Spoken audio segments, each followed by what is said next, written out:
Livid didn't come close to describing Grace Parsons' mood.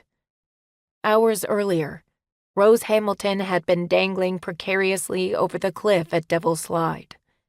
The only thing preventing her from falling into the ocean waves beating the jagged rocks below was Grace holding onto her right hand and Dax Xander's firm grip on her left. If not for Dax's strength after Grace's grip had given way, she would be crying over Rose's battered body at the morgue now, not hanging up her drenched coat and fixing her a stiff drink in her hotel room. And Grace rested blame for the entire nightmare squarely at Frankie Wilkes' feet. Grace was aware of Frankie's drive to make Half Moon Bay the West Coast tourist destination for the rich and famous, but she hadn't known how far he would go to make it happen. Her eyes were now wide open. His ambition had turned into unimaginable greed, driving him to do the unforgivable, put the woman she loved in grave danger.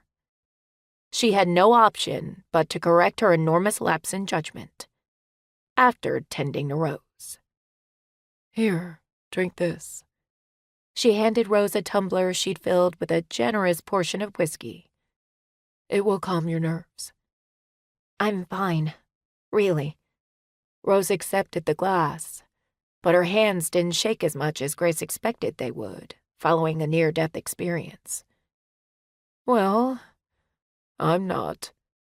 Grace snatched the tumbler from her hand and downed its contents in 3 large gulps. The whiskey burn took the edge off enough to allow her to put herself in Rose's shoes. She would be unconscious from fright if she had been the one hanging by a hand over a 200-foot drop.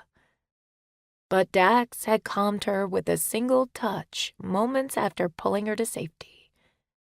Even the blind could see her effect was more potent than all the illegal whiskey in the state.